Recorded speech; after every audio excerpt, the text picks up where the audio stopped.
Before I start to share my story, I want to recite a poem that I wrote in the middle of the night last night, which really shows everything that I'm feeling right now. And it's a part of my healing process, writing. So,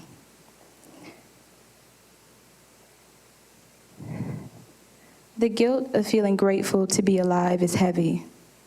Wanting to smile about surviving, but not sure if the people around you are ready. As the world mourns the victims killed and viciously slain, I feel guilty about screaming about my legs in pain because I could feel nothing, like the other 49 who weren't so lucky to feel this pain of mine. I never thought in a million years that this could happen. I never thought in a million years that my eyes could witness something so tragic. Looking at the souls leaving the bodies of individuals, looking at the killer's machine gun throughout my right peripheral, looking at the blood and debris covered on everyone's faces, looking at the gunman's feet under the stall as he paces. The guilt of feeling lucky to be alive is heavy. It's like the weight of the ocean's walls crushing uncontrolled by levees. It's like being drugged through the grass with a shattered leg and thrown on the back of a Chevy. It's like being rushed to the hospital and told you're going to make it when you laid beside individuals whose lives were brutally taken. The guilt of being alive is heavy.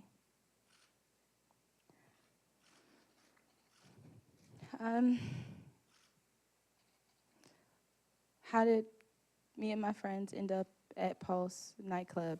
Well, we just got to Orlando, Florida from Philadelphia the night before. So we just got there. This is my first time ever being in Florida, the first time ever being in Orlando, first time ever being at Pulse nightclub. How did we even get there? Akira, who unfortunately is no longer here, Googled maps like popular clubs in Orlando, and Pulse was the first one to come up. It had like 5 stars, and we were so excited. We were extremely excited, and so her mom and her dad drove us there, and we actually reached Pulse nightclub outside of it around 11:50, but because we needed to go get changed to get inside, we walked over to 7-Eleven together. So by the time we got to Pulse nightclub, it was probably a little after 12. So, and at the door, they checked our IDs to make sure we were over 18. But the sweetest face greeted me right before I paid my $10.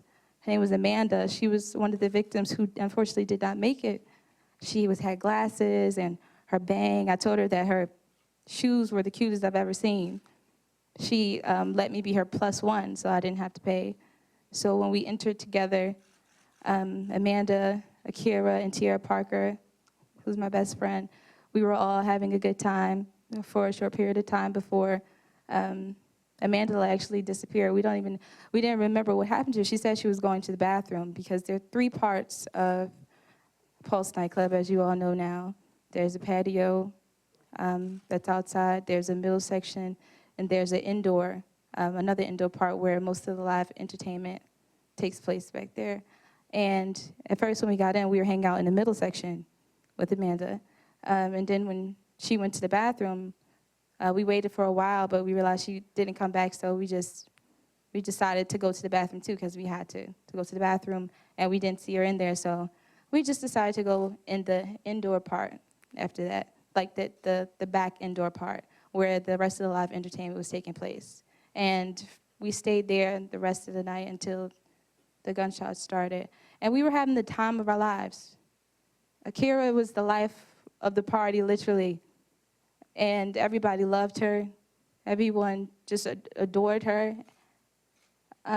Tiara Parker, who's her cousin, like, we were just all having like that night that we dreamed of going out. Like literally, it was the best. It was the most beautiful bonding experience like any 3 girls could have on their first night out on vacation.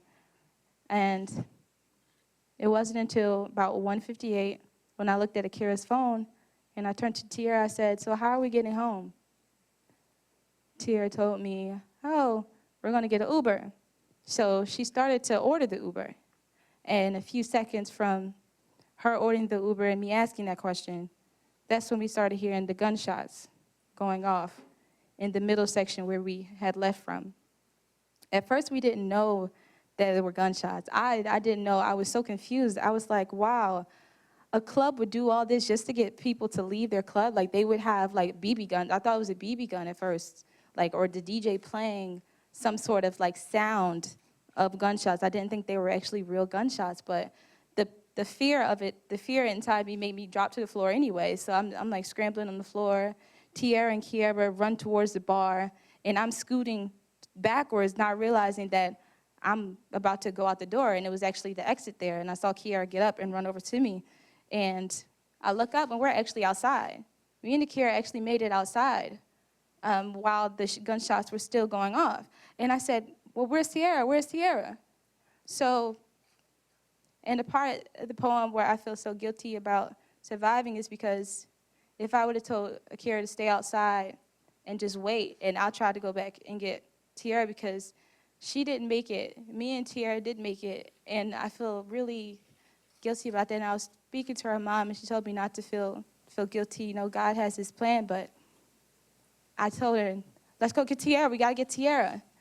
So when we went inside, we got trapped in there.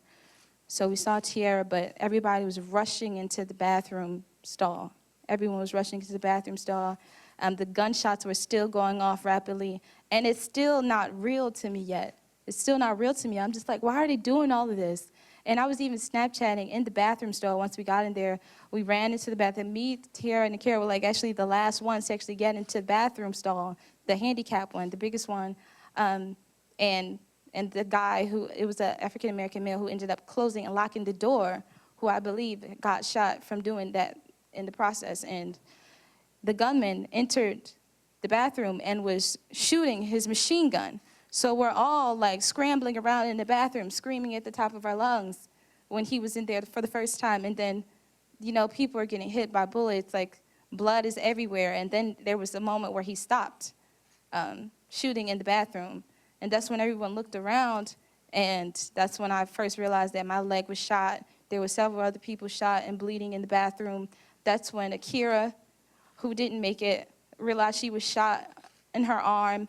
And I'm not sure if that was when Tiara also got shot in her side, but we were all pretty bad. And at that point, we knew that this wasn't a game. This was very real, and this is something that was really happening to us right now. And it was shock. We just went from having the time of our lives to the worst night of our lives, all within a matter of minutes. So the gunman had stopped shooting for a while. I don't know where he went, but I was lying in the bathroom floor. I was right underneath the stall wall, so the stall wall was like right above my face because I was trying to get most of my body into the second stall because there was like a lot of people and my leg was injured at the time. Like I got shot in my leg and it was actually pinned under the person who was laying right next to me. So it was very painful, and we laid there for hours and hours hoping that someone came and got us and hoping that the police would come through at that point in time and just like save us all. But throughout that period of hours, the gunman was in there with us. And he actually made a call to 911 from in there. Everybody could hear it who was in the bathroom, who survived, could hear him talking to 911, saying that the reason why he's doing this is because he wants America to stop bombing his country. And from that conversation from 911, he pledged his allegiance to ISIS. And he started speaking, and I believe after he got off the phone with 911, he started speaking in Arabic. And now that I know to be Arabic, at first I didn't know like what the language was. And after that, he even spoke to us directly in the bathroom. He said, "Are there any black people in here?" I was too afraid to answer, but there was an African-American male in the stall where most of my body was, majority of my body was, had answered. And he said, "Yes, there are about 6 or 7 of us." And the gunman responded back to him saying that, you know, I don't have a problem with black people. This is about my country. You guys suffered enough. And he made a statement saying that it wasn't about black people. This isn't the reason why he was doing this. But through the conversation with 911, he said that the reason why he was doing this is because he wanted America to stop bombing his country. So the motive is very clear to us who are laying in our own blood and other people's blood, who were injured, who were shot, that we knew what his motive was, and he wasn't going to stop killing people until he was killed, until he felt like his message got out there. And he made several other comments, like while we were in the bathroom. And just real quickly to retract for a second, when he first came in the bathroom, there were like pellets. What felt like BB gun pellets is what gave me the impression that it was a BB gun. Is because there were wall fragments hitting my legs, but that was really just the machine gun that he had blaring around the entire room, and it actually got jammed. He was like, damn, like it jammed. So with my face under the stall looking, I could see him put down his machine gun and you could hear him trying to click and fix his handgun. So time goes on and people's phones are going off. People are obviously calling. And it was actually, before he came back in, you know, Kira was on her phone talking to her mom, asking, and that's when everybody was asking for people to come and get us and help and come and, you know, save us, basically. And people were on the phone with 911. But when he came back into the bathroom after that first round of machine gun shots went off, that's when he wanted everybody to get off their phones. He didn't want to hear anybody on their phones. He didn't want to hear any text message sounds. He didn't want to hear any phones ringing. So every time a phone rung or every time a text message went off, he would say, "Where is it? Give it up. Where is it?" And it was the point in time where there was somebody's phone who was going off. It wasn't even inside the stall. It wasn't even inside the stall. The phone was outside. And because he was still saying, "Where is it? Give it up. Give it up," I just tossed my phone out because nobody was responding. So we're assuming that the person whose phone it was either already shot and dead, or they just didn't know that it was their phone that was outside of the stall. But the last shots that went off that he did inside the bathroom while we were held hostage was right before the police bust through our bathroom that we were inside of. So there were like 3 explosive sounds that went off right before the police actually rescued us from inside the bathroom. And at first we thought that they were the other gunmen that he's communicating with that were exploding themselves, because it was a point in time in the bathroom after the phone call he made with 911, and I believe after his statement that he made about like not having a problem with black people, but it being for his country, it sounded as if he was communicating with other people who were involved with it. He made a statement that if the police come in, they're gonna attack, but it's okay, we got the snipers outside. Whoever he spoke to, and you know, some police officers said maybe he was just deranged, maybe he was talking to himself, but I honestly feel like I don't think he was able to pull that off all by himself, that one man all by himself.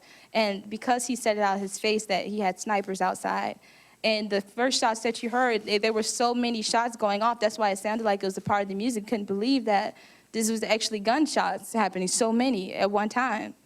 So right before the wall, like right before the SWAT or the PD bust through the wall, he actually started backing into the bathroom stall itself that myself, Tierra Parker, and Akira, who didn't make it, was inside of. And I could see his feet like scooting back, scooting back, scooting back as he heard the police outside. And the last thing that I heard before the police said, you know, move away from the walls, because obviously they were about to bust through again, he said, "Hey, you," to someone on the floor inside the bathroom, and shot them, shot another person, and then shot another person who happened to be directly behind me, who I'm told through the eyes of Tierra that shielded me with their own body to make sure that I wasn't hit. So, and I don't know who that person is. I don't know the name of that person, but if they're somewhere watching thank you for saving my life, literally. If it wasn't for that person shielding me, it would have been me shot, and I wouldn't be sitting here today to talk about it. So after he rang off those last 3 shots, hey you, bow, bow, bow, they bust through the wall, and they started engaging in gunfire after they told him, put your weapon down, put your weapon down. He didn't, so they engaged in gunfire. They got him, they shot him dead. And from that point, because the wall had exploded, the pipes, there was water starting to rise. I was getting really scared because I was thinking, like, if I don't get, they don't get to me soon or something, I might drown sitting here in this water, this pile of bloody water. But I was able to get the debris off my face, and I was able to push myself from underneath the stall wall and come on the other side where the handicap bathroom was, where the handicap stall was, and I was able to sit up and pull my leg from underneath the person who just was killed beside me. And I was asking Tiara Parker, I said, Tiara, are you shot? She said, yeah, she got shot in her side. I said, what's wrong with Kiara? What's wrong with Kiara? Kiara was laying over Tiara's lap, lifeless, but according to the African-American male who was luckily unharmed, who was not shot at all, he checked Kiara's pulse at the time and said that she still had the pulse, she's still breathing. So that was the last thing Tiara basically said to me, like, she's breathing, she's breathing. So when the SWAT member started coming in, we told him, like, beware, like, there's snipers outside. He said, there's snipers outside. And they were asking us, well, is there any more bombers inside? We're like, no, no, no, it's just us. Like, he was the last one, he was the last one. So we were all raising our hands up, and the SWAT team member picked me up. I put most of my weight on him to try to keep the weight off of my leg. And I actually saw Akira's phone right before I got out the wall, and I picked it up because I truly believed, like, after I was told she was breathing, that her pulse was still going, that I would be able to get that phone back to her. Once we got back into the hospital.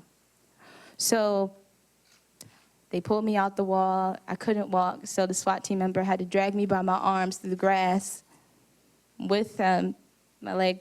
It's pretty bad, but they were able to get it back together. I have the bullet had shattered my femur bone in my right leg, and the bullet had went through my left leg. So I didn't even know I was shot in my left leg until they cut my clothes off in the ambulance and told me, like, you have another bullet wound under your left thigh. So I'm still here. So patience and an angel. Thank you so much.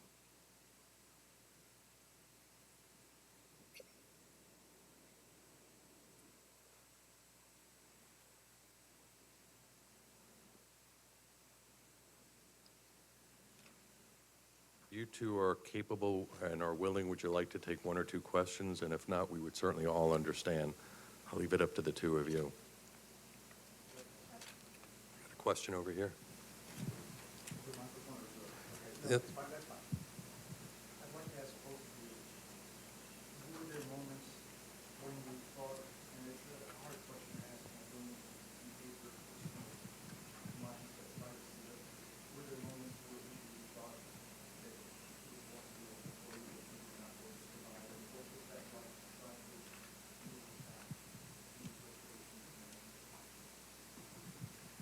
Well, when I was lying on the bathroom floor, and I told you my face was looking into the other stall, and I could see piles of bodies laying over the toilet seat and slumped over, and the bottom of the toilet was just covered with handprints and blood. And when I looked back the other way, I could just see other people, like, piled behind me, just blood.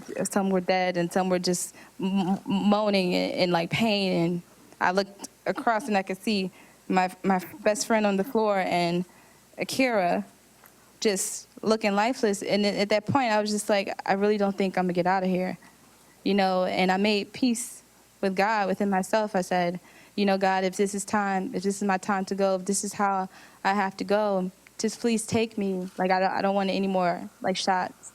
So I was just begging God to just please take me. And I just wanted to close my eyes and just let him literally take the soul out of my body. I was begging for God to take the soul out of my body because I didn't want to feel any more pain. I didn't want to get any more shots.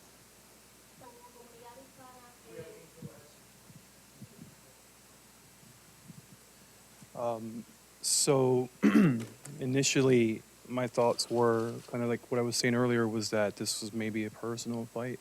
So when I ran into the bathroom, the restroom, I thought that it was going to pass, and once they were done, we would be able to leave. But when it didn't stop, when the gunfire kept going, and we heard it getting louder and closer, I did think to myself, I was like, wow, this is really happening, and this is probably it for me. So I did, say a prayer, um, just saying, protect me. Um, and as the shot started going off, I don't remember. I know I was like thinking about my family and praying, but it was just everything happened very quickly when the shots started going off in my bathroom. So it was definitely, yes, I thought it was going to be it. And I consider myself very lucky to be here today. So do we have one more question, and then Ane, para la comunidad hispana, para el inicio, ¿qué representa este momento para ti? ¿Cómo crees que podrías superarlo de ahora en adelante? I do apologize. My Spanish is not that well. I understand mostly what you're saying, but I'll have to respond in English. Can you repeat your question one more time for me? ¿Qué representa esta tragedia en tu vida? ¿Cómo te marca? ¿Cómo tú crees que vas a superar este momento? Well, this is definitely a life-changing event for me and my family. For me being a gay man, going to a club like Pulse, it's kind of like a safe haven because you can't go to just any old bar and be who you are because there's hate everywhere. So when you go to a place like Pulse, it's not so that you can be promiscuous or anything like that. It's because this is your safe zone. So I've never in my life imagined that I would be going through something like this. And now that it has occurred, I can't say what's going to happen. Whether or not I'm looking forward to going to another club, no, not at least for now. But definitely it puts things into perspective, what's important, what's not important, and makes you think twice about what you're going to do with your life.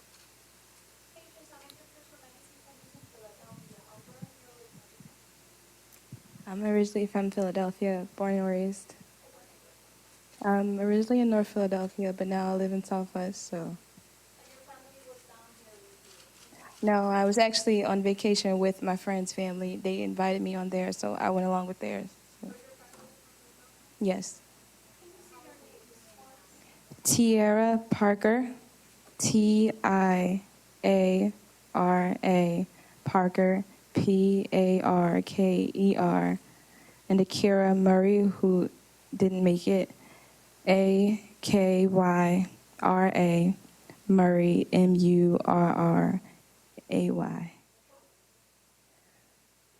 Akira was 18. She just turned 18. I'm 20. Me and Tiara are 20.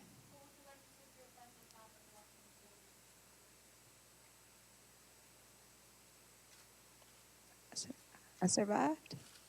Okay, well, thank you very much. And again, Angel and Patience, thank you for sharing your stories. The entire Orlando community supports you, wishes you all rapid recovery, and we are here to help you, as is the state and the nation, and quite frankly, everybody throughout the world. We are here to support you in this recovery process. Godspeed to both of you. Thank you very much, everybody. I'm also from Philadelphia. I moved to Florida in October, and I'm 32. As far as this process, were you in the state also? I don't think so.